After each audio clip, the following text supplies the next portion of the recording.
Jorge Durán, cuando yo le dije a mis amigos que estábamos conversando, se sorprendieron. Benedicto Jiménez, que creó el GEIN y que lo dirigió, se refería a ti como el segundo tigre con alas de Sendero Luminoso, el primero siendo Abimael Guzmán. Por otro lado, Abimael Guzmán, en su libro Las dos colinas, me acusaba a mí de ser responsable por la derrota en el sur de Sendero Luminoso, en base a estrategias y escritos que había hecho al respecto y algunas acciones internacionales. Y también de ser responsable por haber escrito El otro sendero, de alejar a los jóvenes de la guerra popular. Entonces, la pregunta es, ¿qué ha pasado desde entonces? Varias cosas. Por un lado, tú has sufrido varios años de cárcel en el Perú. Y yo, por otro lado, he sido bombardeado, según la policía, más de 500 kilos de bombas. Pero los tiempos han pasado y ni tú ni yo estamos viviendo en 1980, sino 1990, sino estamos viviendo el presente y viendo el futuro del Perú. Lo que se dice ahora es que tú eres la persona que marca el rumbo ideológico de todos estos movimientos populares que quieren cambiar la relación entre los dueños del suelo y los dueños del subsuelo.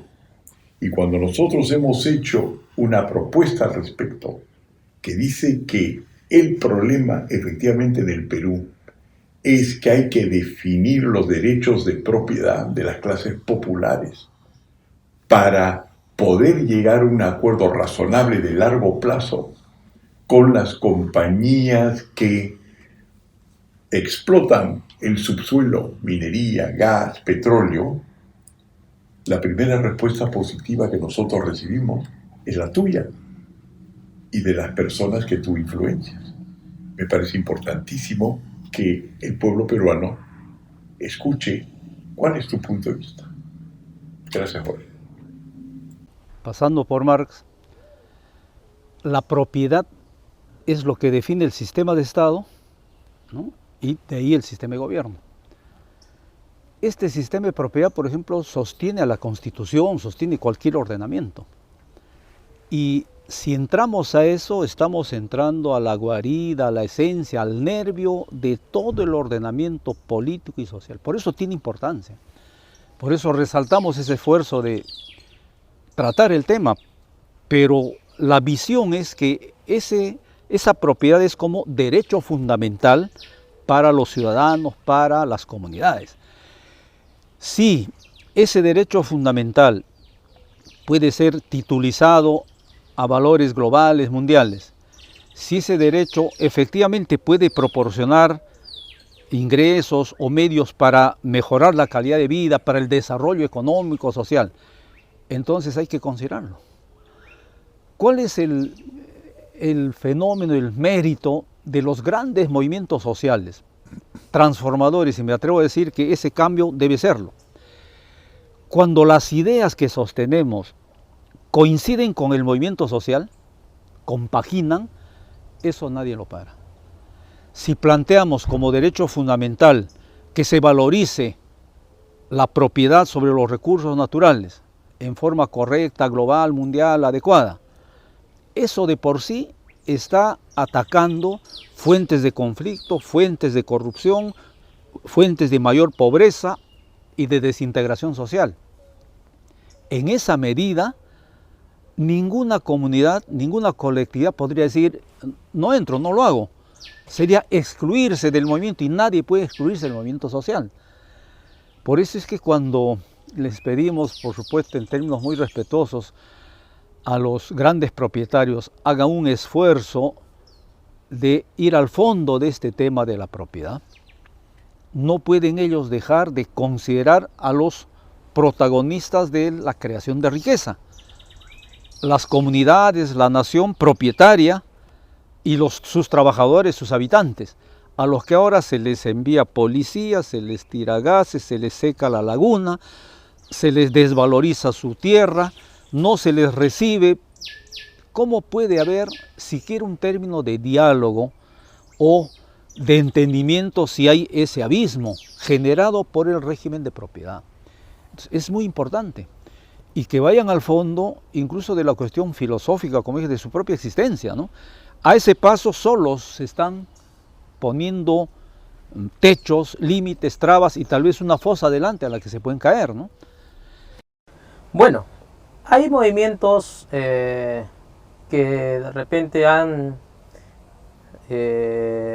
se han impulsado frente a esta problemática, pero únicamente ven como un factor, únicamente ven como un problema el tema, en este caso, ambiental, ¿no? Muchas organizaciones sociales, muchos líderes de repente han visto solamente el tema del problema ambiental, cuando el problema, en este caso de carácter ambiental, es consecuencia ya del problema en sí. Porque el primer derecho vulnerado a las comunidades y a la población es el derecho a la propiedad. Mi nombre es Jorge Mamani Romero. Actualmente radico en Arequipa ya más de 10 años. Quien habla, últimamente estaba asumiendo el cargo de presidente de la Asamblea Popular de los Pueblos de Arequipa. Obviamente la actividad que he venido desenvolviendo durante todo este tiempo ha sido una labor de participar muy activamente en la lucha y en la defensa del Valle de Tambo. En sí, el problema del derecho a la propiedad es un problema vital que hay que discutirlo, debatirlo hoy en nuestro país, ¿no? Yo no soy antiminero. Yo sé que si en determinado momento y circunstancias el pueblo, por X razones, llega al poder, va a tener que recurrir a la minería porque de ahí salen una serie de implementos que se necesita para la industria, ¿no? Sabemos, pero debe ser acorde a los momentos actuales. Reitero, no nos oponemos al diálogo, pero si vamos a discutir con razones, fundamentos, ¿no? Y que se escuche a las partes. Mi nombre es Miguel Vega Alvear, he sido presidente de la Confederación de Empresarios del Perú, de la Sociedad Nacional de Industrias. Actualmente presido el Club Empresarial, pero hablo a título personal y como empresario. Considero que es muy importante esta oportunidad que se nos presenta en el país, en donde la propiedad pasa a ser el eje central de la conversación, del diálogo, del debate, para abrir en el mundo minero unas oportunidades extraordinarias de inversión y desarrollo que beneficiarían a los más pobres. Es importante entender, por lo que escucho, que los conflictos, los que están en los conflictos actualmente vigentes, están dispuestos a encontrar en la propiedad el eje central del desarrollo económico del país.